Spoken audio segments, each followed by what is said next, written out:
ఈ మిడ్చల్ మండలం కల్వకుర్తి ప్రాంతానికి అచ్చంపేట ప్రాంతానికి ఒకనాడు గొప్ప నాయకులు ఈ జిల్లాకు ఒక గొప్ప నాయకత్వ బాధ్యతను నిర్వహించిన చరిత్ర ఉన్నది. నిజాం సర్కార్ నుండి స్వతంత్రం వచ్చిన తర్వాత హైదరాబాద్ రాష్ట్రానికి మొట్టమొదటి ముఖ్యమంత్రిగా మన జిల్లా బిడ్డ బూరుగుల రామకృష్ణారావు గారు మొదటి ముఖ్యమంత్రిగా మన జిల్లాకే అవకాశం వచ్చింది. వారే కాదు, చిన్న వయసులో దక్షిణ భారతదేశం నుంచే తన వాగ్దాటి పటిమ, తనకున్న అపారమైన జ్ఞానాన్ని పార్లమెంటరీ వ్యవస్థలో ప్రజా సమస్యల మీద స్పందించి దక్షిణ భారతదేశం నుంచే ఉత్తమ పార్లమెంటేరియన్గా అతి చిన్న వయసులో గౌరవించబడ్డ కీర్తిశేషులు జైపాల్ రెడ్డి గారు ఈ ప్రాంతం నుంచే ప్రాతినిధ్యం వహించారు.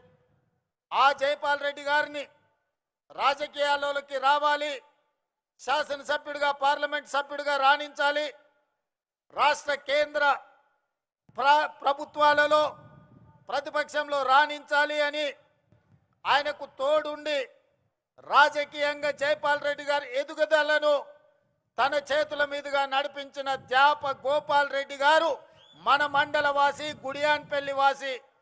వారు జన్మదినం మొన్ననే 100 సంవత్సరాలు పూర్తి చేసుకున్నాం. అదే కాదు, ఒక మహేంద్రనాథ్ ఈ ప్రాంతం నుంచి ఆదర్శంగా నిలబడ్డ గొప్ప నాయకుడు.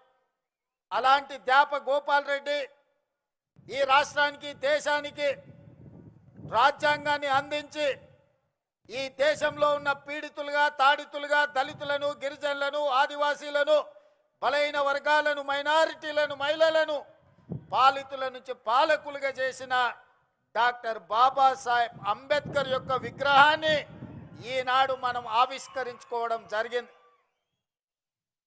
ఈ పర్యటన, ఈ గెలుపు నాది కాదు.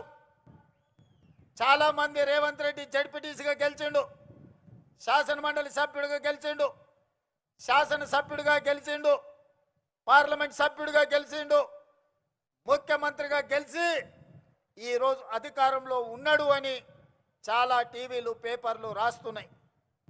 కానీ నేను ఒక్క మాట వినయంగా విజ్ఞప్తి చేయదలుచుకున్నా. జూలై 4, 2006 నాడు గెలిచిన గెలుపు నాది కాదు, ఈ మిడ్జిల్ మండల ప్రజలది. ఈ మిడ్జిల్ గెలుపు అని నేను ఈ సందర్భంగా చెప్పదలుచుకున్నా. ఎందుకంటే నేను జడ్పీటీసీగా నామినేషన్ వేసేటప్పటికి ఈ మండలం కానీ, ఈ గ్రామాలు కానీ, ఇక్కడ ప్రజలతో నాకు పెద్దగా పరిచయం లేదు. నా గ్రామం ఒంగూరు మండలం, కొండారెడ్డిపల్లి, అచ్చంపేట శాసనసభ నియోజకవర్గం. ఆనాడు మిత్రుల సూచన మేరకు ఈ మిడ్చల్ మండలంలో జిల్లా పరిషత్ మెంబర్గా, ఇండిపెండెంట్ సభ్యుడిగా నేను ఇక్కడ పోటీ చేయడం జరిగింది. ఆనాడు కప్పు శాసర్ గుర్తు ఎన్నికల్లో కేటాయించింది. కానీ అదే ఇక్కడ డాక్టర్ వైఎస్ రాజశేఖర రెడ్డి గారు మిత్రుడు రబ్బానీని జడ్పీటీసీ సభ్యుడిగా పెట్టి జిల్లా పరిషత్ చైర్మన్ చేయడానికి ఒక కాంగ్రెస్ సీనియర్ నాయకుడిని, జిల్లా పరిషత్ చైర్మన్ కాగలిగిన అభ్యర్థిని ఇక్కడ ఎన్నికల్లో పెట్టినా ఆనాడు మీరేం ఆలోచన చేసిండ్రో, ఆనాడు ఎందుకు మీరందరూ ఉప్పెనై నిర్ణయం తీసుకున్నారో, ఆనాడు ఒక యువకుణ్ణి మొదటిసారి మీ గ్రామాలకు, మీ ఇంటికి వచ్చిన ఒక యువకుని జిల్లా పరిషత్ మెంబర్గా మీరు ఆశీర్వదించిండ్రు అని అంటే మీ ఆలోచనలు, మీ నిర్ణయం గొప్ప నిర్ణయం అని చెప్పి ఈరోజు నిరూపించబడ్డది.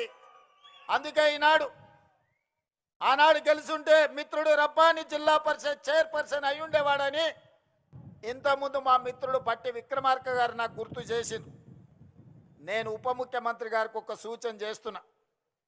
నా వల్ల ఎవరికైనా ఎంతో కొంత సాయం కావాలి, నా వల్ల ఊరుకు, మండలానికి ప్రయోజనం చేకూరాలి, నా వల్ల ఎవరికి నష్టం, కష్టం రాకూడదనేదే నా ఆలోచన, నా ఆశయం.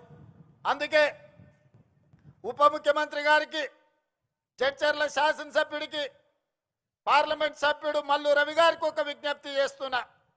ఆనాడు నా మీద ఓడిన రబ్బానికి ఈనాటి ప్రభుత్వంలో ఒక మంచి బాధ్యత ఇవ్వండి. ఎందుకంటే సర్పంచ్గా, సింగిల్ విండో చైర్మన్గా